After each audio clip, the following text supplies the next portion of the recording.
quelque chose. Ça, c'est des aspects qui m'ont intéressé aussi. J'ai senti que de part en part, il y avait un agenda. Du côté de l'OCDE, tous ces pays industrialisés, les pays riches, hein, il y avait un agenda. Ça veut dire quoi? L'agenda des mondialistes. De tout ce que nous avons vu avec les protocoles qui nous a été dicté, avec les géants du numérique et les géants de la Big Pharma. Il y a eu l'agenda des mondialistes. On a parlé de la vaccination, tout ce qu'on avait là. La fermeture, c'était un protocole qui émanait des grandes puissances. Et de l'autre côté aussi, il y avait les émergents, les économies alternatives. Il y avait aussi un agenda. Face à cette pandémie, ces États-là avaient développé une certaine résilience. Vous serez d'accord avec moi, vous conviendrez avec moi, on a vu comment ils ont pu gérer ça. La Chine, entre autres, la Russie. Ils avaient vraiment un agenda pour contrer la pandémie. Mais j'ai senti pour l'Afrique, il y avait une absence d'agenda. On était dépossédés. On a vu par exemple les Kiba, un pays qui a vécu toujours sous embargo, mais qui a développé des prouesses énormes, jusqu'à voler au secours de l'Italie et de beaucoup d'autres États européens. Donc, la Covid, j'ai senti que, de part en part, il y avait un agenda. Surtout pour les économies émergentes, l'enjeu, c'était quoi? C'était protéger leur croissance parce qu'ils avaient besoin de leur croissance pour continuer dans cette guerre, la course au leadership mondial. Donc, il faut avoir une économie forte, mais aussi la Covid menacer la sécurité intérieure de ces États. C'est pourquoi vous allez vous rappeler, on plaignait parfois ces États-là de ne pas communiquer assez, notamment la Chine. Parce que pour eux, c'était une question de sécurité intérieure. On ne comprenait pas et ils ne pouvaient pas, du coup, ouvrir toutes les fenêtres. Donc, ils ont géré ça de manière un peu plus holistique que l'Occident.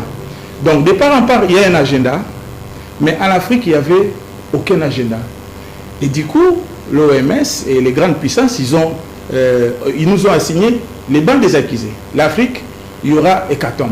Et ça, c'est ce qui m'avait... Ils ont prédit une catastrophe, donc une tragédie. Et c'est ce qui m'avait révolté. J'ai dit, mais l'Afrique n'a rien à voir, ni de près, ni de loin. On supposait peut-être qu'il y avait une fuite en laboratoire en Chine, mais comment c'est l'Afrique qui va payer la facture? Et c'est comme ça que je me suis détourné des médias pour aller chercher la vérité. Et je me suis appliqué à comprendre. Et ça, j'ai découvert beaucoup de schémas internes dans le cadre de cette étude. Et donc, ce livre-là, c'est vraiment une trilogie qui repose sur la théologie, la théocratie, les pouvoirs des dieux, les pouvoirs, 3 piliers, les pouvoirs politiques et les pouvoirs du peuple à travers l'identité. Donc les 3 piliers sont là. Donc il faudra que l'Afrique, dans le cadre de cette étude, qui ait ces 3 éléments, la touche divine, un leadership responsable au niveau de l'élite politique et puis l'adhésion populaire à travers une identité forte de l'Afrique et notamment du Congo.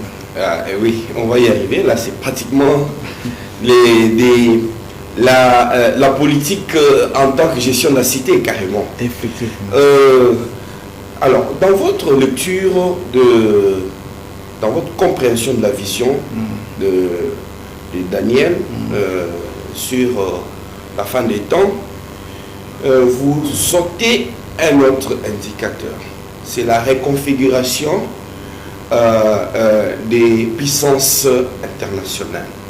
Et là, on est dans les différentes puissances représentées dans la vision par les cornes du bélier, du bouc, ainsi de suite. Et selon vous,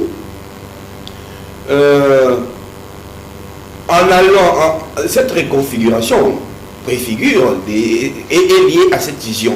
Et selon cette réconfiguration, les puissances du centre, considérées comme l'Occident, seront de moins en moins puissantes. Exactement. Et ce sont les puissances périphériques qui vont au fur et à mesure récupérer de leur substance pour devenir, pour jouer un nouveau rôle. Ce qui est actuellement en train de se passer.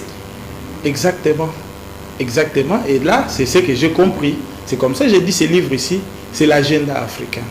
Et donc, la Covid avait pour sens, vrai sens, parce que bon, tout ce qu'on nous a raconté, jusqu'à ce jour, il n'y a pas... C'était la semaine passée, je pense. J'ai interrogé ChatGPT pour savoir l'origine. Les